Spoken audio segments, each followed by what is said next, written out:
ஒரு ஜென் துறவி, அவருக்கு ரொம்ப வயசாயிட்டுது. கடைசி காலம்.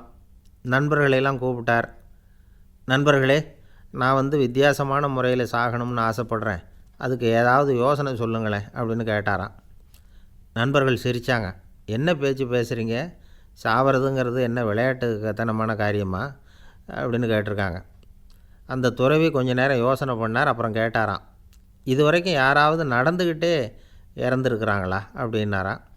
எல்லாரும் இல்லைன்னாங்களாம். ஒருத்தர் மட்டும் சொல்லியிருக்கார், அப்படியும் ஒருத்தர் இறந்துருக்கிறதாக ஒரு கதையில் படிச்சிருக்கிறேன், ஒரு ஞானியால் தான் அப்படியெல்லாம் செய்ய முடியும் அப்படின்னு அவர் சொன்னாராம். சரி, அப்படின்னா அந்த முறை நமக்கு வேணாம், நின்றுக்கிட்டே யாராவது உயிரை விட்டுருக்காங்களா அப்படின்னு விசாரித்தாராம். அப்படியும் ஒருத்தர் இறந்துருக்கிறார் அப்படின்னாங்களாம். மறுபடியும் அந்த துறவி யோசனை பண்ணியிருக்கிறார். ஏதாவது வித்தியாசமான முறையில் நாம் போகணும் அப்படிங்கிறது அவருடைய விருப்பம். மனிதன் எப்படி வாழ்கிறானோ அப்படி இறப்பது தான் நல்லது. சரி, யாராவது தலைகீழாக யோகம் செய்யும் நிலையில் இறந்துருக்கிறாங்களா அப்படின்னு விசாரித்தாராம். நண்பர்கள் சிரித்தாங்க. தலைகீழாக நின்னபடி இறந்ததாக நாங்கள் கேள்விப்பட்டதே இல்லை, அது முடியாத காரியம் அப்படின்ட்டுருக்காங்க. இப்போ அந்த துறவிக்கு திடீர்னு உற்சாகம் வந்துட்டுது. உடனே எழுந்திரிச்சார், தலைகீழாக நின்னார், அப்படியே உயிரை விட்டுட்டார். அவ்வளோதான். அந்த மடாலயத்தில் ஒரே குழப்பம். எப்படி அவரை கீழே இறக்கி படுக்க வைக்கிறது அப்படின்னு புரியல. இப்படி உயிர் விடுறதை பற்றி அவங்க இது வரைக்கும் கேள்விப்பட்டதும் இல்லை. உண்மையிலேயே இவர் இறந்து தான் போனாராங்கிறதும் தெரியல. சோதித்து பார்த்தாங்க. இதய துடிப்பு, நாடி துடிப்பு எல்லாம் நின்று போயிருந்தது.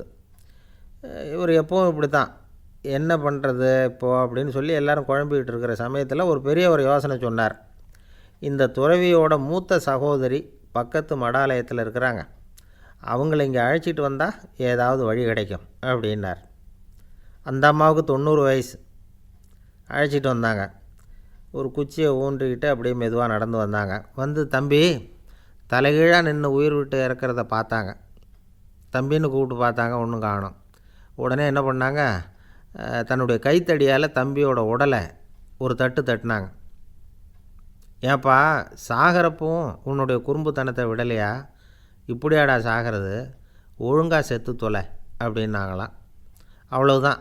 உடனே அந்த துறவி திரும்பி நேராக நின்னார். அக்கா, கோவப்படாத, நான் ஒழுங்காக சாகிறேன், எப்படி செத்தா என்ன, எல்லாம் எனக்கு ஒன்று தான் அப்படின்னு சொல்லிவிட்டு அப்படியே தரையில் படுத்து உயிரை விட்டாராம். அதுக்கப்புறம் அந்த அம்மா கோலை கையில் எடுத்துக்கிட்டு அப்படியே திரும்பி கூட பார்க்காம அவங்க பாட்டுக்கு போயிட்டாங்களாம். மரணத்தை ஒரு விளையாட்டாக ஆக்கிய அந்த துறவிக்கு வாழ்க்கையே ஒரு விளையாட்டாக தான் இருந்திருக்குது.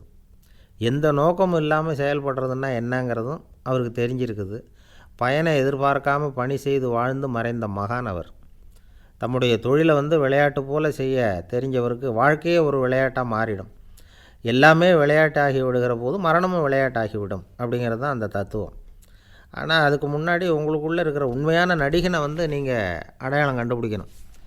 நீங்கள் நடிக்க வேண்டியதே இல்லை, நீங்கள் ஏற்கனவே நடிச்சுக்கிட்டு தான் இருக்கிறீங்க. நீங்கள் இந்த உண்மையை தெரிஞ்சுக்கணும், அவ்வளவுதான். இதுதான் ஞானிகளுடைய கருத்து. நீங்கள் தெருவில் நடந்து போயிட்டுருக்கிறீங்க, எதிரில் வர்றவர் உங்களை பார்த்து எப்படி இருக்கிறீங்கன்னு கேட்குறார். நல்லா இருக்கிறேங்கிறீங்க. உண்மையிலேயே நாம் நல்லா இருக்க மாட்டோம், ஏதாவது உடம்புல கோளாறு இருக்கும். ஆனால் அப்படி சொல்லுவோம், நல்லா இருக்கிறேன் அப்படின்னு. அது நடிப்பு தானே. உங்களை சந்தித்ததில் ரொம்ப மகிழ்ச்சி அப்படின்னு சொல்கிறோம். உடனே கொஞ்சம் நிதானமாக யோசித்து பாருங்கள், உண்மையிலேயே உங்கள் மனசு மகிழ்ச்சி அடைஞ்சுட்டுதா? அது நடிப்பு தானே. வாழ்க்கையை சரியாக புரிஞ்சுக்கிட்டால் எல்லாமே நடிப்புங்கிறது புரியும். கல்யாண பத்திரிக்கை அனுப்பியிருந்தேனே, ஏன்டா வரலன்னு கேட்டான் ஒருத்தன். வந்திருந்தேனே அப்படின்னானா இவன். டேய், ஏன்டா போய் சொல்கிற, நான் பத்திரிக்கையே உனக்கு அனுப்பலையே அப்படின்ட்டுருக்கான் அவன். அதுக்கு இவன் சொன்னானா, பத்திரிக்கை அனுப்புனேன்னு நீ போய் சொல்கிறப்போ கல்யாணத்துக்கு வந்தேன்னு நான் போய் சொல்லக்கூடாதா அப்படின்னானா.